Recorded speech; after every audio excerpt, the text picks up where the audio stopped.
सीने के अंदर से सिसकियां निकल रही होती और सीने से सिसकियों की आवाजें इस तरह उमड़ रही होती जैसे हंडिया उबल रही है। हजरात गिरामी कदर अल्लाह तबारक व तआला को हजरत रसूलुल्लाह की नमाज के ऊपर इतना प्यार आया कि अल्लाह तबारक व तआला ने इस अमर का ऐलान फरमा दिया, या अय्युहल मुज़म्मिल कुमिल लैला इल्ला कलीला निस्फहु अव इनकुस मिनहु कलीला औ ज़िद अलैहि वरत्तिलिल कुरान तरतीला। ए हबीब, आप सारी सारी रात न खड़े हुआ करें, निसफ रात उससे कुछ कम या कुछ ज्यादा अल्लाह की बारगाह में खड़ा हुआ करें और कुरान मजीद को तरतील के साथ अदा किया करें।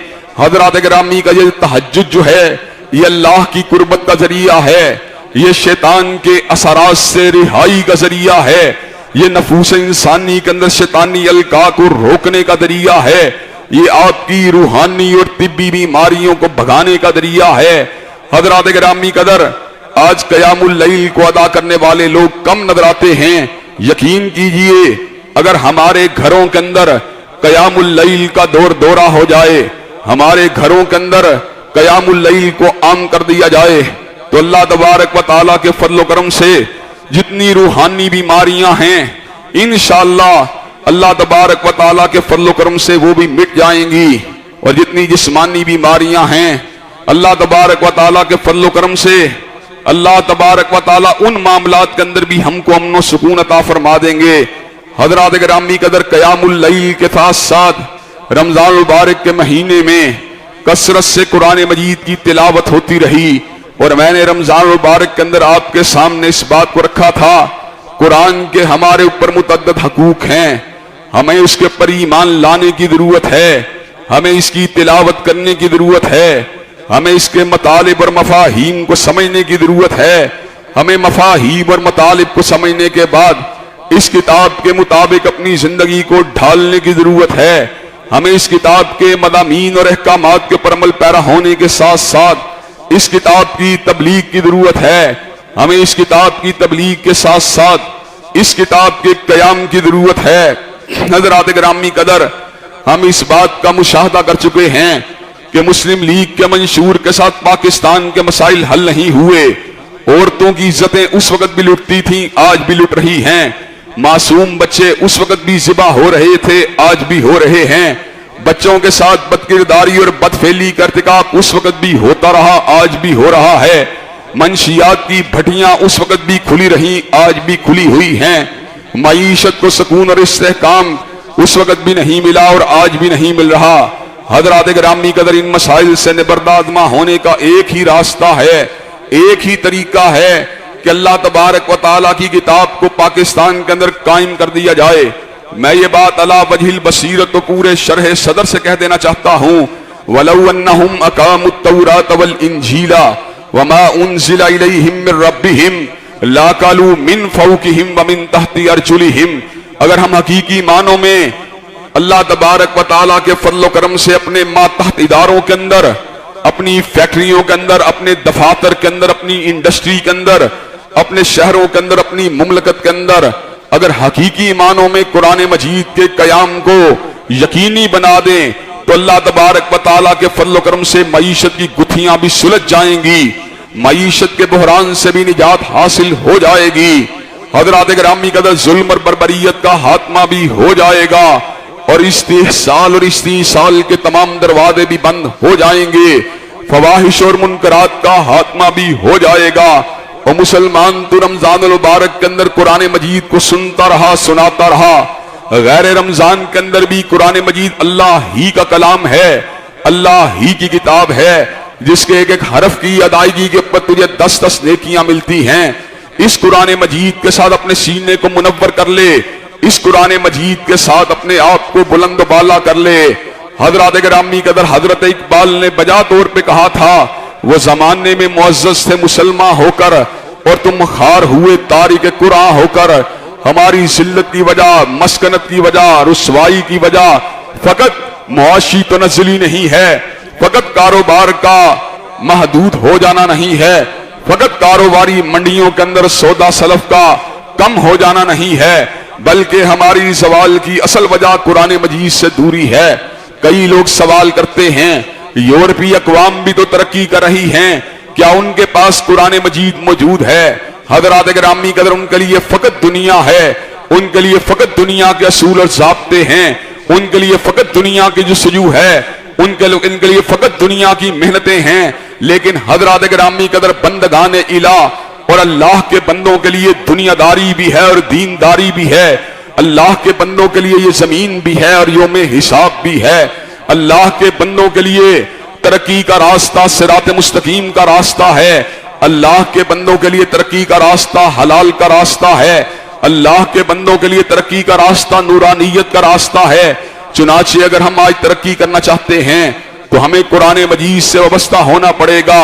हज़रात गिरामी कदर, तौबा इस्तिग़फ़ार हम रमजान के अंदर भी करते रहे, हमें आज भी जरूरत है। अल्लाह तबारक व तआला ने कलाम हमीद के अंदर उन लोगों का जिक्र किया जो इंशाअल्लाह अल्लाह की जन्नतों के हकदार बन जाएंगे। अल्लाह तबारक व तआला उन अहले ईमान का जिक्र कुछ यूं फरमाते हैं, कानू कलीलम मिनल लैली मा यहजाऊन व बिल असहारी हुम यस्तगफिरून, कि उनकी रातें अल्लाह को मनाने के लिए जागते हुए गुजरा करती थी। वो रातों को कम सोया करते थे। उनकी रातें गंदी फिल्मों में नहीं गुजरती थी, उनकी रातें गंदे प्रोग्रामों में नहीं गुजरती थी, उनकी रातें अल्लाह के अहकामात से इन्हिराफ में नहीं गुजरती थी। कानू कलीलम मिनल लैली मा यहजाऊन, वो उन बिस्तरों के पर रातों को गुजारने से इसलिए कासिर रहा करते थे कि पुरुष से यौम हिसाब के डर से उनके वजूदों के पर कब कभी तारी हो जाया करती थी। अल्लाह की मुलाकात का एहसास और तलब उनको उनके बिस्तरों के ऊपर चैन से नहीं लेटने देता था। वल्लज़ीना यबीतूना लिरब्बिहिम सुज्जदम व क़ियामा, वो अपनी रातों को इस हालत में गुजारते थे कि या वह हालत क़याम में होते थे या हालत सजदा में होते थे। इस मुसलसल रियाजत के बावजूद, इस मुसलसल जुस्तजू और जदोजहद के बावजूद, जब सुबह का वक़्त आता था, जब सहरी का वक़्त आता था, तो ऐसे आलम के अंदर उनके लबों के ऊपर जो थे फखर के अल्फाज नहीं होते थे, बल्कि उनके लबों के पर अल्फाज होते थे वबिल असहारी हुम यस्तगफिरून। वो सुबह के वक़्त, सहरी के वक़्त अल्लाह की बारगाह में आकर तरले मिन्नतें किया करते थे, इस्तिग़फ़ार और तौबा के तलबगार हो जाया करते थे। वो गरूर पारसाई के अंदर मुब्तला नहीं होते थे, बल्कि अल्लाह तबारक व तआला की रिज़ा की तलब जो होती थी उनके लबों के पर सिसकियां बन के उभर आती थी।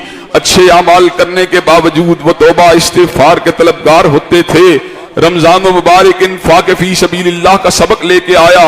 ये सबक रमजान तक महदूद नहीं, आज भी अल्लाह के फज़ल करम से अल्लाह ने अगर माल दिया है और जहां जहां गरीब मसाकीन और मोहताज मौजूद हैं, वफ़ी अम्वालिहिम हक़्क़ुम मालूम लिस्साइल वल महरूम, अल्लाह तबारक व तआला के साइल बंदे, महरूम बंदे उस माल के अंदर हकदार हैं। हज़रात गिरामी कदर, हमने उनके हकूक को फरामोश नहीं करना। रमजान मुबारक में दुआएं होती रहीं, मुनाजात होती रहीं। ये दुआएं और मुनाजात रमजान तक महदूद नहीं, बल्कि सारा बरस ही जारी रहनी चाहिए, हर आन जारी रहनी चाहिए, हर लहजा जारी रहनी चाहिए, हर लम्हा जारी रहनी चाहिए। जिक्र इलाही अल्लाह का कसरत से रमजान में जिक्र होता रहा। हज़रात गिरामी कदर, ये जिक्र भी रमजान तक महदूद नहीं। जिस तरह दुआ कमाले आजजी है, कमाले बंदगी है, अल्लाह ताला का बंदा हर आन अल्लाह के सामने तलबगार बन के आता है, मोहताज बन के आता है, हाजतमंद बन के आता है। इसी तरह जिक्र इलाही कमाले मोहब्बत है और अल्लाह का बंदा हर आन उसी की मोहब्बत में डूबा रहता है। वो रमजानी मुसलमान नहीं होता, वो फुल टाइम मुसलमान होता है। वो पार्ट टाइम बंदा नहीं होता, बल्कि फुल टाइम अल्लाह का बंदा होता है। हज़रात गिरामी कदर, ये स्पिरिट है जो हमें रमजान मुबारक से हासिल हुई और हमने इंशाअल्लाह इस स्पिरिट को पूरे गैर रमजान के अंदर पूरा साल भी बरकरार रखना है। अल्लाह तबारक व तआला से दुआ है, अल्लाह तबारक व तआला हमें सही मानों में अपने अकायद, अपने आमाल, अपने मामलात को दीन और सही मानों में किताब और सुन्नत के मुताबिक बनाने की तौफीक दे। वाखिरु दावाना अल्हम्दुलिल्लाहि रब्बिल आलमीन।